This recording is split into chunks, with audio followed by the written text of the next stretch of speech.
മലയാളികളുടെ പ്രിയ നടനാണ് പൃഥ്വിരാജ്. നായകനായി കരിയർ തുടങ്ങിയ പൃഥ്വി ഇന്ന് പാൻ ഇന്ത്യൻ നടൻ കൂടിയാണ്. 2 സിനിമകൾ സംവിധാനം ചെയ്യാനും പൃഥ്വിരാജിനു കഴിഞ്ഞു. മോഹൻലാലിനെ നായകനാക്കി പൃഥ്വി ഒരുക്കിയ ലൂസിഫർ ബോക്സ് ഓഫീസിൽ വലിയ വിജയം നേടിയിരുന്നു. 2ാമത് സംവിധാനം ചെയ്ത ബ്രോഡ് ആഡിയും OTTയിൽ വലിയ ശ്രദ്ധ നേടി. തൻ്റെ ഹാർഡ് വർക്ക് കൊണ്ടാണ് പൃഥ്വി ഈ നിലയിലെത്തിയത്. എന്നാൽ ദുൽഖർ സൽമാനും ഫഹദ് ഫാസിലുമെല്ലാം തന്നെപ്പോലെ ഹാർഡ് വർക്ക് ചെയ്യുന്നവരാണെന്നും എന്നാൽ അതവർ പുറത്ത് കാണിക്കാത്തത് കൊണ്ടാണെന്ന് പൃഥ്വിരാജ് പറയുന്നു. എഡിറ്റോറിയലിനോട് സംസാരിക്കുകയായിരുന്നു താരം. എൻ്റെ സുഹൃത്താണ് ദുൽഖർ സൽമാൻ.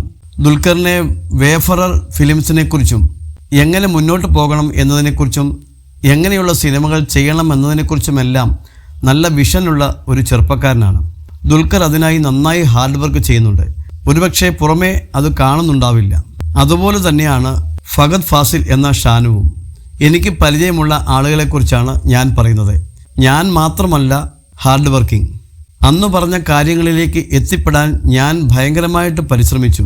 എൻ്റെ പരിശ്രമങ്ങൾക്ക് എനിക്കൊരു റിവാർഡ് കിട്ടി എന്ന് മാത്രമേ ഉള്ളൂ. എത്തിപ്പെടണം എന്നാഗ്രഹിക്കുന്ന സ്ഥലത്ത് എത്തിപ്പെടുന്നതല്ല ഏറ്റവും വലിയ കഠിനം. സത്യത്തിൽ അതാണ് ഏറ്റവും എളുപ്പം.